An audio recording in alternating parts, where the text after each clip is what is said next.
went through the 9 mental states. We went through the 6 powers. We went through the 5 problems and the 8 corrections. Now you need something to meditate about. You know, at the last point of this chart, it says Tawa Tsulwa. Say Tawa. Tsulwa. Tawa. Tsulwa. Way up here in the corner. Tawa Tsulwa means, that's the Tsul in cell, Chaksel. Chaksel means prostrate, but it means to look for something from the hand of your lama. So Tsawa means to look for something. Tawa Tsulwa means go seek correct view. You know, go seek emptiness, understanding of emptiness, okay? So we're going to now talk about the object of meditation and how to lead your meditation into an understanding of emptiness, okay? How to focus it on an understanding of emptiness. Today in the afternoon, we'll talk about how you start, how you warm up for it, how you get ready for it. And then tomorrow we'll start examining emptiness. We won't quite follow the curriculum, okay? I mean the syllabus, okay? I'm going to emphasize emptiness, okay? So we're going to follow the same object of meditation, the same instructions for meditation, but we're going to concentrate on the emptiness part, okay?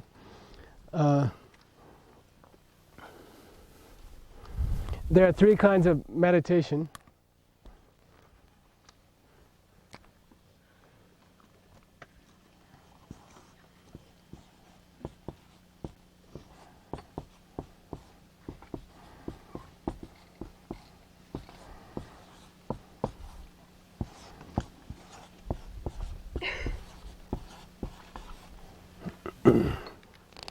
The English letters here are J-O-K, G-O-M.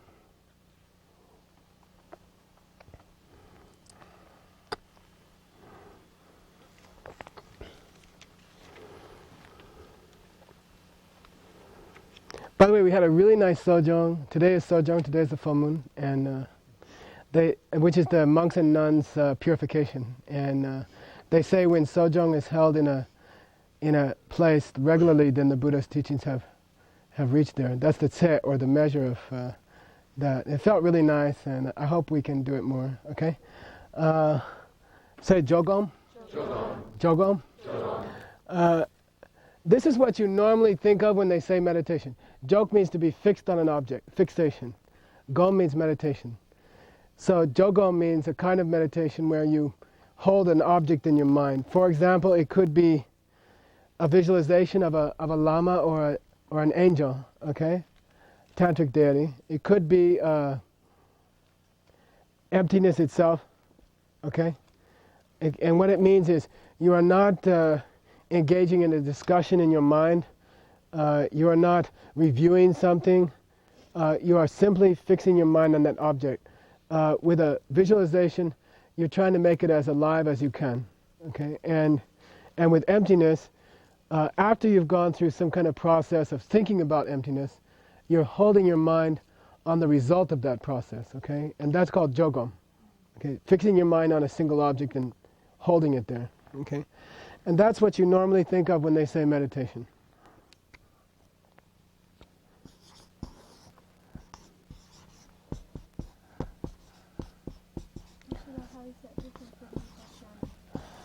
Hang on.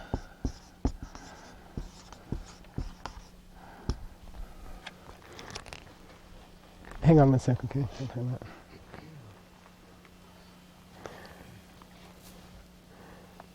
Say Shargom. S-H-A-R-G-O-M. Okay. I'll get to the question later, okay? Say Shargom. Shargom. Shargom means, shar means for something a picture to come up in your mind, and the images of a series of pictures coming up in your mind, okay? Shargom means a review meditation. It means that, for example, you would review the 9 stages, the 9 mental states, over and over and over again. You know, say, and it's kind of, you bring up the first, jokpa, right? Sem jokpa, to place the mind on the object. And then you go nyara jokpa, and then lende jokpa, Nyewa Jopa, and you bring them up one by one in your mind, Gyundu Jopa, and you examine them one by one. It's like playing a movie back over and over again. Okay, that's called Shargom. And that Jetson Kappa, people told him, "Oh, that's not meditation because you're thinking about it." He said, "Come on, meditation just means one point in mind. You can think about it and bring up these images one by one." My Lama likes to quote a discussion he had with Kyabje Tija Rinpoche, his root Lama, teacher of His Holiness the Dalai Lama, and the one who designed this chart actually. Although there were other versions of this chart, he just did it more clearly. Okay. And he said, you told us about these tantric sadhanas. We're supposed to see these visualizations go one after another, one after another. It's like too much, I want to develop single-pointed concentration. I don't want to have a whole movie going on in my mind, like 20 scenes, one after another. How can you develop one-pointed concentration on 20 different scenes going by? And Kyabje Tija Rinpoche said, the whole movie is one object. You see what I mean? Like if you see the same movie over and over again, you can develop habituation, or you can get used to that object. And so Tija Rinpoche said, don't you get it? The whole movie is one object, you see? It has different scenes, but it's one object. So Shargom is one of the three important types of meditation, and you have to learn to do it. So Shargom means reviewing one by one, like you could review the points of the Lam Rim, for example, okay? All the points of Buddhist practice, one by one. And that would be a Shargom, yeah? But yesterday you said that for our 1 hour day that doesn't count. I did say that, okay. So which is it? Personally, I think at our level, Jogom, if you want to develop shamatha, probably Jogom is faster and Jogom is easier. It doesn't mean you can't develop shamatha towards a Lam Rim outline, but I think it's easier if you do Jogom, okay? Mm-hmm. Yeah.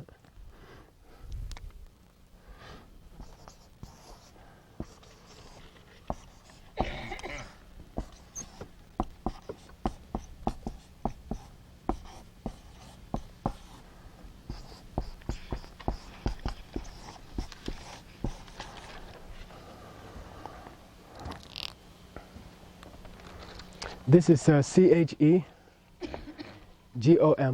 C-H-E-G-O-M.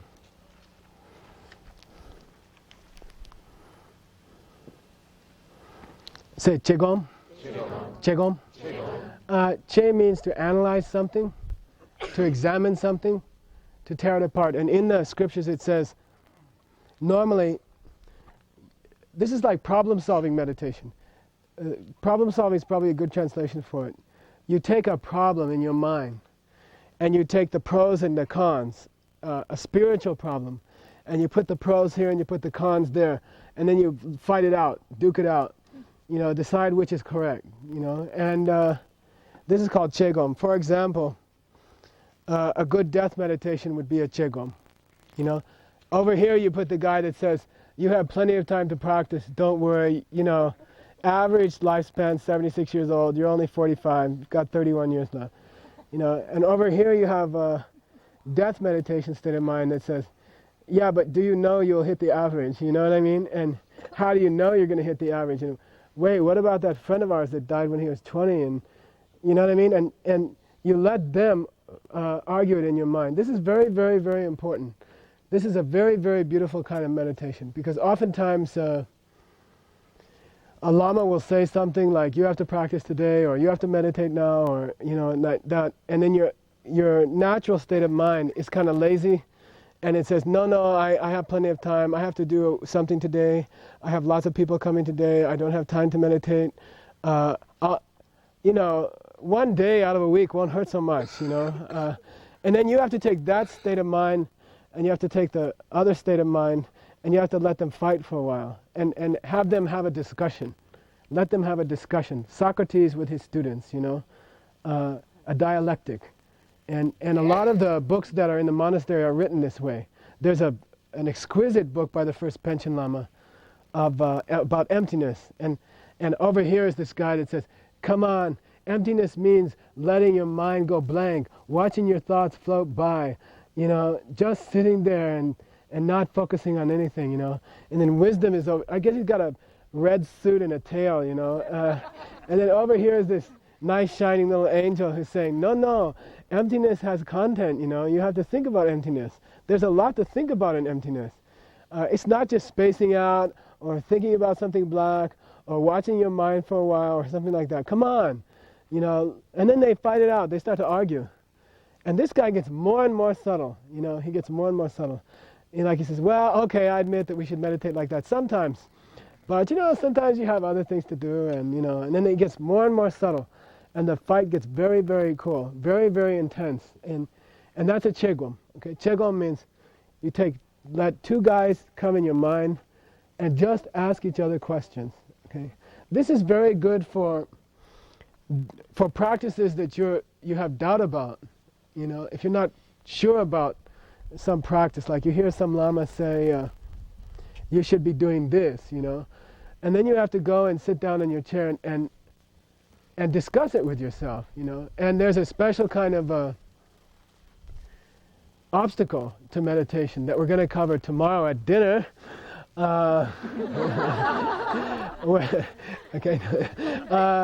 Where there's a special obstacle where it's called Nyamong Chengi Tetsom, where you're just lazy. You know, you're just lazy about deciding about this question. It's a serious question. Your life depends on it. Is it true what this Lama said about emptiness? Or was that other thing I heard true? That guy stands up there and says washing your thought is not that much use. The other Lama said it was. Now who's right?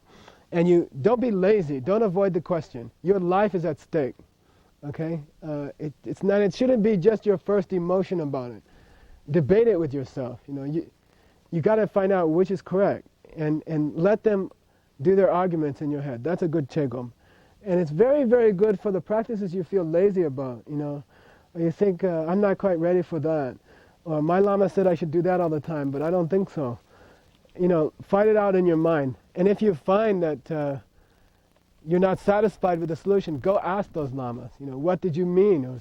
Or can you defend that? Or, you know, you said that, but I don't get it, you know. And then if you do chegom enough, you'll find all the questions. You'll have a big pile of questions to take to your Lama. And good Lamas like it. You know, they say, this is great. That means they're thinking about it. You know, that means they care about it. And if you never ask questions, they're sort of suspicious, okay? It's like, you know, maybe they're listening or maybe they're not listening, and maybe they're trying and maybe they're not trying. So very good if you can reach a point where you are debating it with yourself. Also, you people in Italy and stuff like that, you know, when you have there's these two attitudes of going into the debate ground. One is, and I know because I went through this evolution, you know, my first few years in the debate ground, I was trying very hard not to look stupid, you know. Like my main motivation was they shouldn't think that this American guy is stupid, you know. I should be ready. I should have all my answers ready. And I used to concentrate on the things that I was comfortable with, because if I could bring the debate around to my subject, which they do in the monastery, you know, like the debate examiner will say, today we're doing Vinaya. Everybody has to talk about Vinaya. And suppose you studied Abhidharma, right? And you didn't study Vinaya. So within a few claps, you've got it twisted around to Abhidharma, you know, like, do monks study Abhidharma? You know, and they say, yes. I say, well, what about this Abhidharma country? You know, and you tend to avoid the things you don't know about, you know.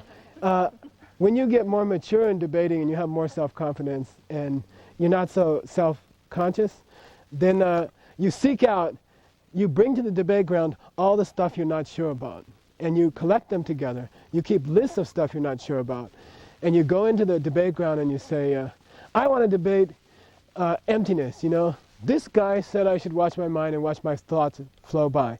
This guy said that's not so important. You should understand how everything is your projection, you know. And I want to know which one is right. I'm really not sure. And the best debates are like that. Even your Geshe exams or something. Why waste the time? You know, bring up something you don't know about and see if somebody can prove it to you one way or the other. And this is a chegom. So, I mean, a good Buddhist should be seeking out the points that you're not sure about. And Galupas in particular, frankly. We claim, okay, to go after the parts that are hard or go after the parts that are not clear, or go after the parts which are controversial, and let the easy parts go, you know, and they'll take care of themselves. Go after all the monastic textbooks are written in dialectic, Socratic dialogue, and they are fighting with each other about the tough points. And the easy points they leave alone, okay? They're not even in the book, you know. So, you know, as a Buddhist, you should go after the difficult points and do Chegom. So Chegom means go home and debate it with yourself, okay? And in the end, you find some solution, okay? And that applies to all your practices, especially your tantric practices, okay? I mean, they say, oh, you need to do that to get enlightened in this life. Am I really spending the effort on it that I should? Or am I sticking with the things that are more comfortable for me? You see what I mean? Like, all that tantric stuff is confusing. It's a little frightening sometimes. It's too heavy. You know, I feel comfortable with my, you know, I feel really good about learning the 4 divisions of, you know, like that. You have to learn the 4 divisions of so-and-so, but then as soon as you can, go to the place which is not so comfortable. Because then that's how you grow, okay?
So you know, you've gone through the 3 kinds of meditation, and so if somebody comes along and says to you, oh, you're supposed to remove all your thoughts from your meditation, then what do you say? Yeah, no, what about Jegom and Shagom? Are those not meditation? You know, that is a kind of meditation. Those are accepted kinds of meditation. Kamalashia, 750 AD, in the Tengyur, 2 volumes, 2,000 pages describing these meditations, taken directly from the Abhidharma, taken directly from the original sources. Come on, is this something you just made up or what? You see what I mean? Dharma rumor, okay? And make them show you the original text, you know? Oh, just watch your thoughts float by, don't think about anything, have a good time, relax, you know. You know, show me where it says that. Show me. You gotta, my life's at stake. Show me where Lord Buddha taught that. You know, show me the text where he taught that. You know, and you won't find it. It's not there, okay?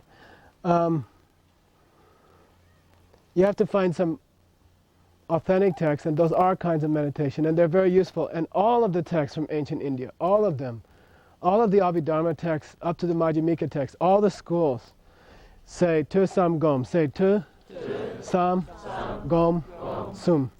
I'll write it up here.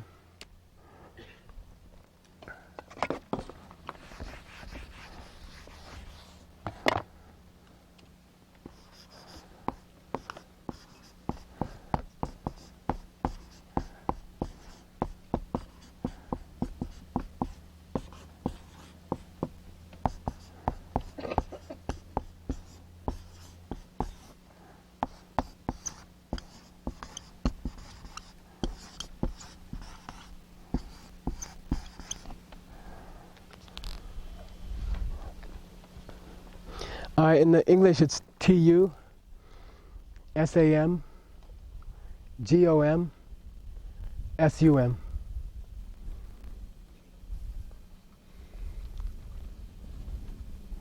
Say tu, sam, gom, sum. Tu, sam, gom, sum. Tu means, literally it means hearing, shruti, right? What it means is learning the instructions from your Lama, okay? Learning the instructions from your Lama. We're, very, very frankly, we are talking about thousands of hours. Okay? I have students come to me and say, what are you teaching next class? I said, oh, we're going to do that little rim called Yunishigime. I say, oh, okay, I heard that already. I'll do that other thing. I had my bowling league meets that night, you know, and I just wanted to make sure it wasn't anything I hadn't heard before. You know, it takes thousands of hours. I mean, I would estimate 3,000 hours or something like that. You have to hear it over and over and over again. There's something about the blessing of the oral tradition. And if you take the correspondence courses, it's really good, but it does not replace the oral tradition. There's a blessing of a human being standing in the presence, sitting in the presence of a human being, and having them teach that you can't get that, although it's still very, very important to do correspondence if you're stuck in Kansas City or something, okay? Nothing, not knocking Kansas City. But Turpa means many, many hours of sitting in class, especially on the emptiness, especially on the subject of emptiness. And the idea that you could sit down without any training and see it directly is like saying you can be a concert pianist without having a teacher. I mean, it's exactly the same. It takes much more training to see emptiness directly than to learn to play concert piano. And anybody who tells you that you can just sit down and stare at a wall and watch your thoughts or something, it's not true. The Buddha never said that. The Buddha himself taught 50,000 pages on the subject of emptiness, and probably there's some reason why he did that, you know. You have to study it properly. And there's no Buddhist book from the Buddha's time or from India that says anything else, okay? Tu means you need to put in the sweat and the hours with a qualified person who understands emptiness especially, okay? You must find them, and you have to put in that time, okay? Say some. Some. But I'm not being a sectarian.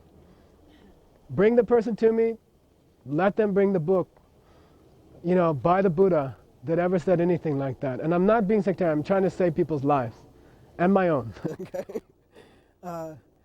You have to find a path which is authoritative, and you have to be able to demonstrate that it's authoritative. So, you know, ask them to show you the sources for that. You know, if somebody says, I'm going to teach you something special, say, great. Where is it from? You know, and then have them show you the original sources, okay? Say samba. Sam means after the class you go home and you rack your brains about it. Hour after hour you think about it, okay? Think about it. And it means a lot of reviewing and studying, okay? I have a lot of students who've taken, you know, 6 or 7 of the courses, and I've been to their homes, and it's really great how it keeps the dust off their shelves, you know. The dust collects on top of the notebooks and not on the wood, you know, and it's really good, you know. You know, they take it once and they say, oh, that's good, you know. I got that. Buddhist books are not like Western books. You don't read them through once to the end. There's no such thing in the monastery. What's the first book you study at a Galupa monastery? You guys are doing it in Italy. Muntogen, Abhisamankara, okay? How many pages in Tibetan?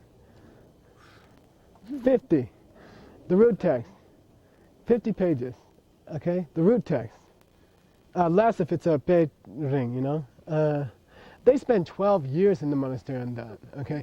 It's not like it takes them, it's not like it takes them 3 months to read a page, okay? You know, it's not like they couldn't get to the end in an hour or two. You know, you can recite it in 34 minutes or something. You know, if you know it well, you can recite it in about half an hour. So why do they spend 12 years on a stupid 50-page book, you know? It's because you have to think about it. You have to contemplate it, and it takes that long to study it thoroughly, okay? So Sampa means contemplate. Go home and think about it, and review over and over and over. And very importantly, you should have a Dharma friend, okay? Some Dharma friends. My Lama had this good karma in Sarah when he was growing up. He went to the monastery in 1928, okay? He spent 22, 23 years there. And he was roommates with this person named Geshe Jambel Senge. And they sat there on their bunk bed and, you know, questioned each other night after night.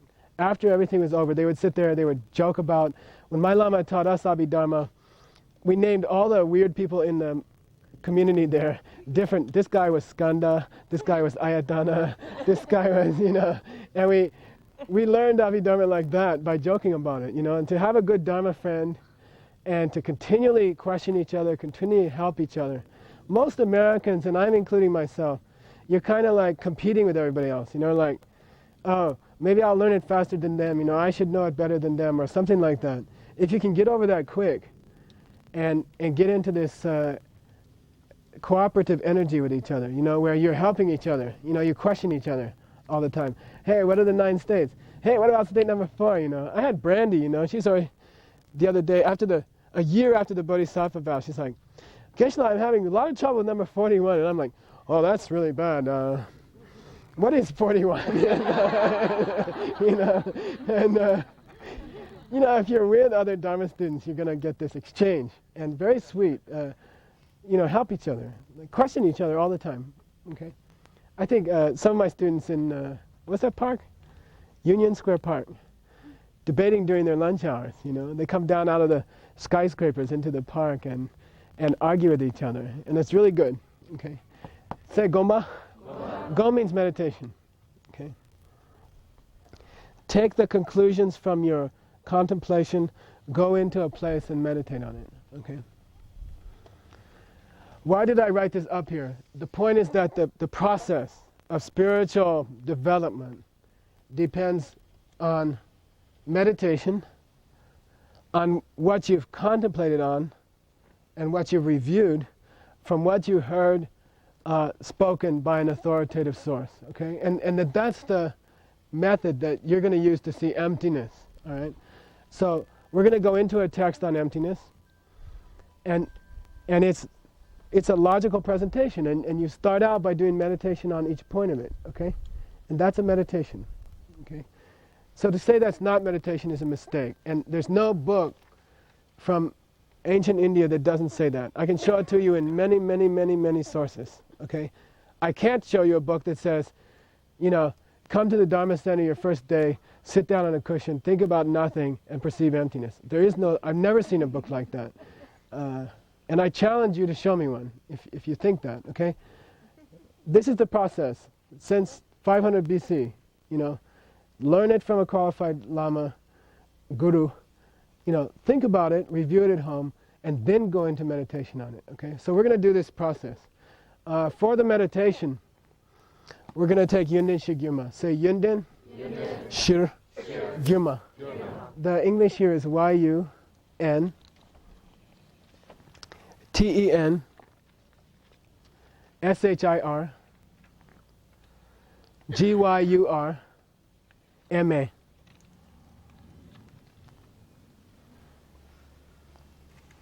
A little bit about the background of this book. You're going to get the English tomorrow. Yundan means good qualities, spiritual qualities. Even in colloquial Tibetan, Oko Yundan Chenpo Yore means he had a lot of education in college, you know, but it means good qualities, spiritual qualities, holy qualities, personal. Shir means the foundation or the cause or the source, okay? Sometimes Shi means foundation, sometimes it means the source of something, okay? Gyurma means that thing which is the source of all spiritual qualities, okay? Oftentimes they will name a book from the first line. Okay, they'll take the first line and they'll take the first few words and then they'll add the ma. And then that'll be the name of the book. You know, it's like saying, I pledge allegiance to the flag ma. You know, would be the name of the Pledge of Allegiance. You see what I mean? And that's how they name books sometimes. The ma is very important. We talked about it. In Sanskrit, it's the long I, like Bhagavati. And for example, the Heart Sutta is really called the Conqueress, you know, the conquering woman or the conquering lady. And this is where wisdom is a feminine energy and a feminine principle, and very important in Buddhism also. For wisdom, for the understanding of emptiness, is all the feminine side. Okay, and that's seen throughout Buddhism. So it's kind of hard to translate, but it would be like, you know, the lady of the one who is the source of all my goodness, or something like that. Okay, something like that. Some boring translators say foundation of all my virtues, or something like that. Okay, but the point is that. Okay, that's the point of it. I'm going to write the first verse, which is the most important verse, and we'll go through it line by line. First, I'll tell you a little bit about the background of this text. I mentioned it a little bit the other night. It was written in 1402 by Jetsun-Kappa. Jetsun-Kappa wrote about 10,000 pages of scriptures. They say he was taking dictation from Manjushri. It's not hard to believe when you really see how much it is. You know, I don't know if he's taking dictation from Manjushri. I don't have that. I'm not at their level. I can't say if he was or he wasn't. But I don't see how any human being could write what he wrote. I mean, if you can read a few things in Jetsun-Kappa's stuff, is hard. It's a very advanced, and I don't see how any human being could write that in one lifetime. He didn't live that long.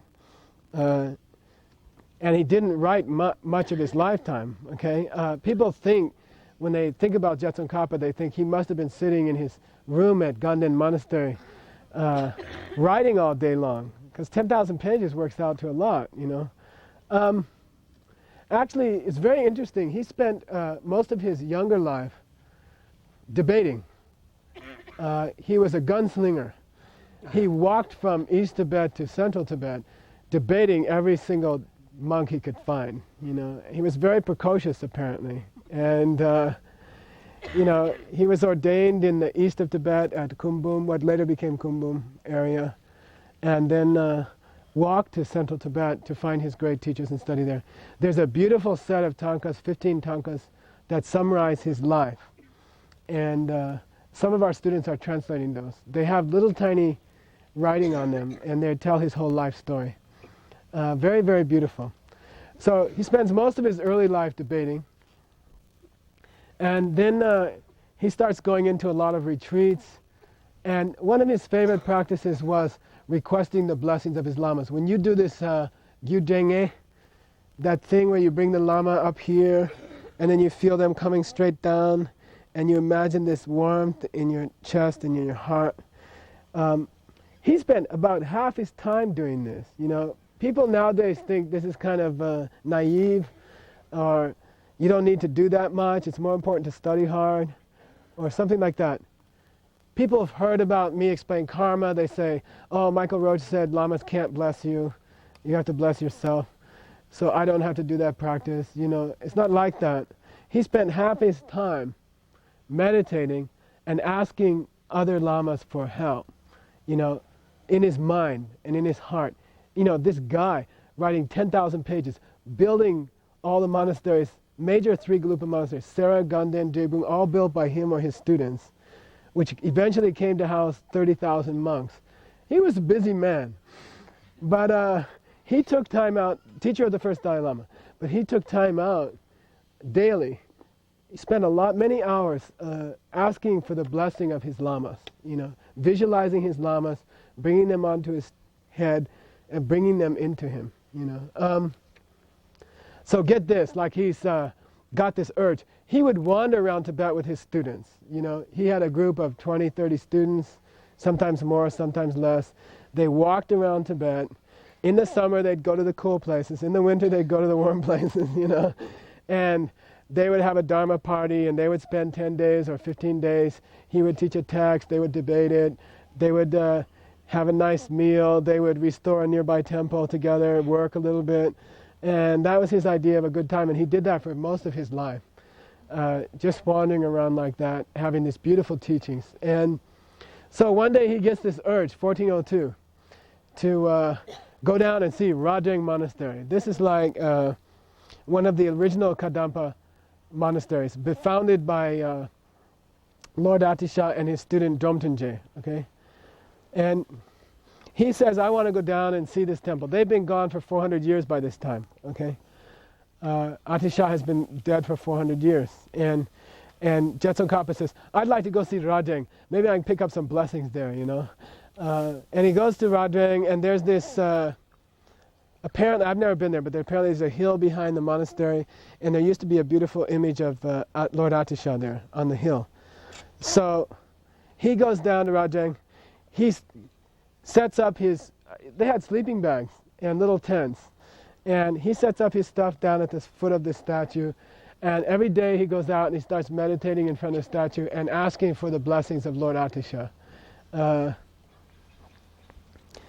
then one night he's praying, and he goes into this intense vision, like he's on an LSD trip or something, you know. And he goes into this very, very intense vision, and he sees Atisha.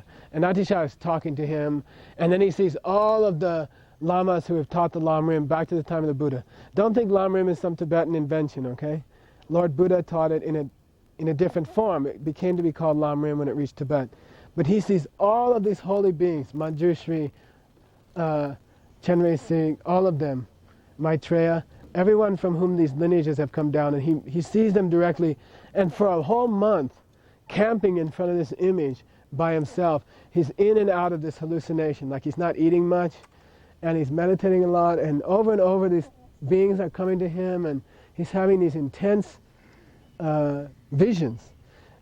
Right before he comes out of those visions about a month later, and the last thing he sees is Lord Atisha says, you know, Jetsun Kappa, time for you to do something of meaning. You know, you have to really help people. You have to do something important to help people. Think about it, you know, something like that. And then he's like meditating, and a bunch of students come to him and say, could you write us like a book like that would summarize all the Buddhist path from the beginning to end, like an instruction manual, you know, like do this first, do this second, do this third, you know, all from the beginning to the end, you know. And he says to himself, that must be what he was telling me, you know. And he says, okay, let's do it. And he goes into seclusion, and he writes the Lamrim Chenmo. He knocks it out in like a very short time, 1,000 pages, the great Lamrim, okay. And this is some amazing thing he's done. Right before he went into that, and that's the greatest book ever written in Tibetan, right before going into that vision, he did this prayer to Atisha, okay, like he's saying, he does a prayer to the 3 lineages of the Lamrim, and he's getting really, really intense about it, and it's a long prayer, you know. The whole thing is called Jinlap Bungshu. Say Jinlap Bungshu. Jinlap Bungshu. It means mountain of blessings. Requesting a mountain of blessings. And that's this prayer that he said just before he went into this LSD trip, okay? Jinlap Bungshu. In the middle of that, there's a little section about the steps, all the steps to get to Buddhahood. Right in the middle, he's like saying, please help me learn this. Please help me learn this.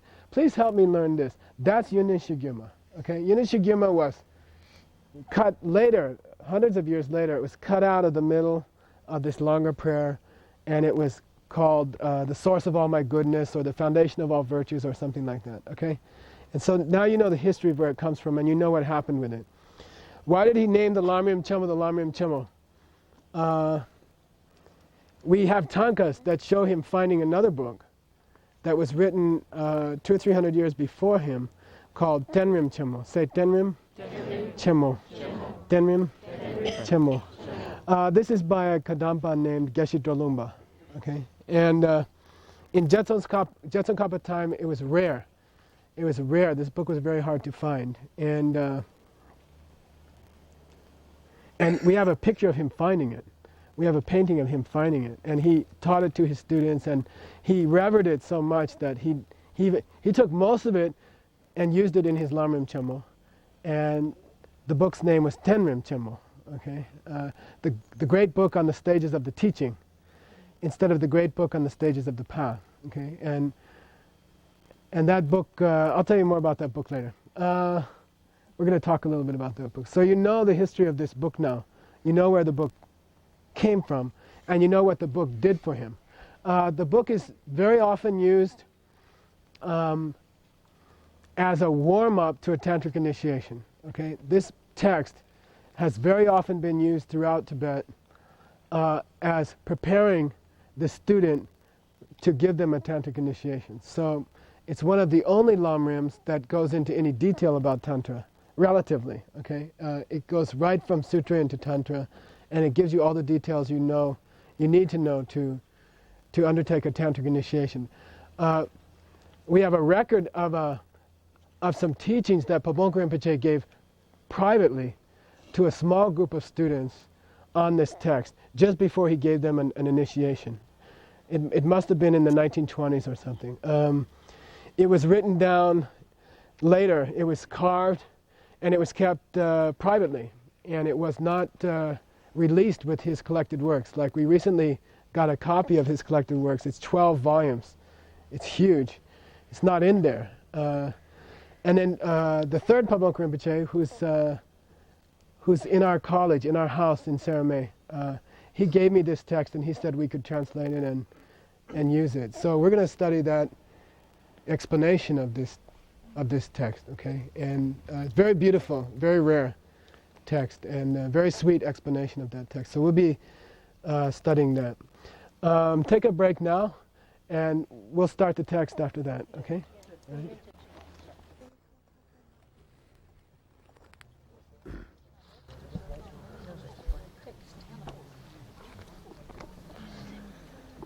You do it?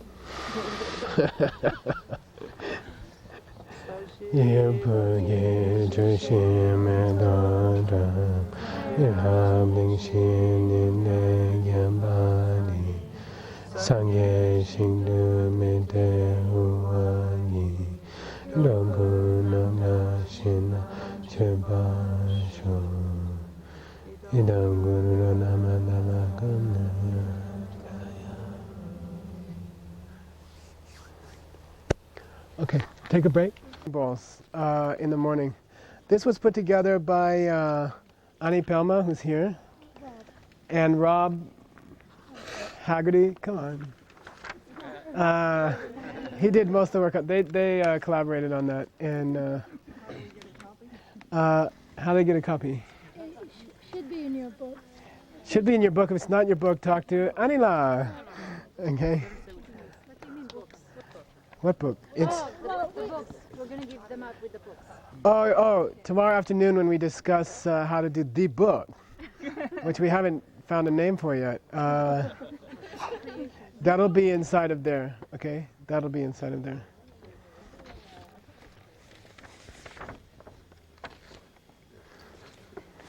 I get all these ideas about neat projects. Okay, I have another project for you. My old students are like cringing.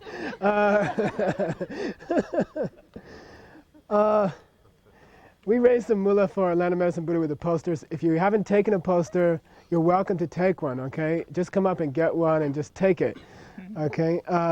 If there's more left over, Kinzom has kindly offered to split them between LMB and Vajrapani, and you can keep them here and give them away or whatever to other people who come later.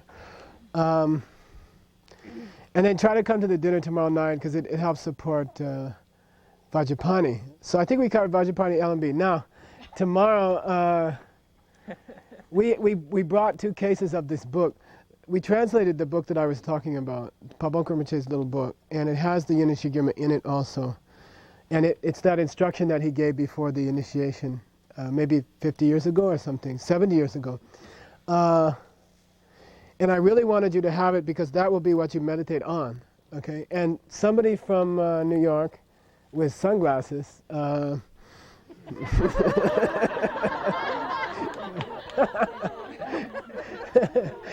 has offered to sponsor all those books for free.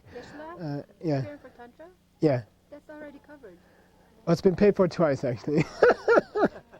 Okay, that's fine. No, we'll take all the extra money, but what I want to do is suggest that you throw in like some extra moolah when you get it tomorrow. We'll do the same thing again. Trijang Rinpoche, when I was staying in his house in the winter debates, we were digging through, I asked him if I could dig through his former life's books. And he said, I don't mind. And we went through all the books, and we found the Tenrim Chenmo there. And we don't know how he got it. We don't know where it came from. The only other copy is in Siberia. Half the pages are obliterated. And so I begged him if we could put it in the computer and publish it. And I came up with this idea. His attendant from his past life was still the attendant about 3 years ago. He's passed away now, Kungpo Pelden. Very great monk and great man. You might know his daughter Namgyal in Delhi. And then I made him a deal. This is a diamond dealer thing. You know, I said, we'll publish it. We'll give you all the copies. And then you can support. They have like 20 older monks from the previous life who attended the first Tree Rinpoche, who don't have any means of support. So he's trying to take care of them. He's a kid, and he doesn't have anything. So I said, we'll print it for free. We'll give you all the copies. And then everybody in the world will order one, you know. So we made that deal 3 years ago. I haven't had time to. It's been input. It's 1,000 pages long. It's fantastic. So if you want, tomorrow when we hand out the books, give Perella a little donation for it. And then we'll take it to India and publish his book for him. And then that is the book. It's the greatest Kadampa book ever written, and it was missing. And we found the copy. So I think it's important that we spread it, get it back. And that is the mother of the Lamrim Chenmo. That's where the Lamrim Chenmo came from. So I think it's very exciting to rescue one of the great Kadampa books, maybe the greatest Kadampa book, okay? So if you're up for that, tomorrow I'll do that. Okay. I just talked Lama Sope into one of those. He said his Lama was Geshe Rabten, and he taught him this special book by Jetsun Kappa. and that he wrote a commentary and they don't know where it is. I said, Rinpoche, we typed it in at Sarah J about a month ago. You want to sponsor it? You know? And he said, yeah. So that'll be coming out. Geshe Rabten, I don't think most people know, he taught a lot of Westerners in the time of Lama Yeshe. He lived in Switzerland, and he wrote a fantastic commentary on Chang'e Lekshin Nimbo, on how to interpret the Buddha. So we're going to be studying that in New York in October. Yeah. Okay, here we go. So those are all my diamond deals with you guys.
We're going to focus on the first verse this afternoon of that text. Again, the object is to get, by tomorrow afternoon, is to get to emptiness, which is what you're going to meditate on, okay?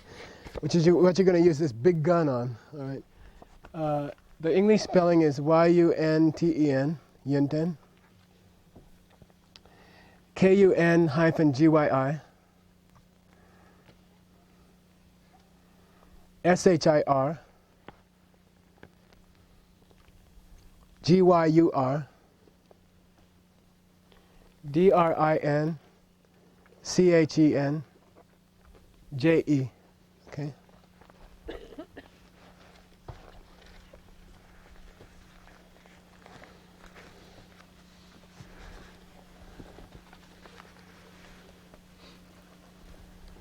Say Yunden, Kungi, Shirgyur, Dinchen, J. Okay. Yunden, as I said before, means great spiritual qualities. Being able to see emptiness directly, having a real experience of bodhicitta, gaining renunciation, understanding meditation perfectly.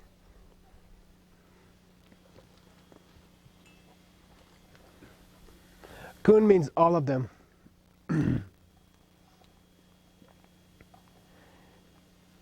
Shirgir means you are the source of all of these good qualities. Okay?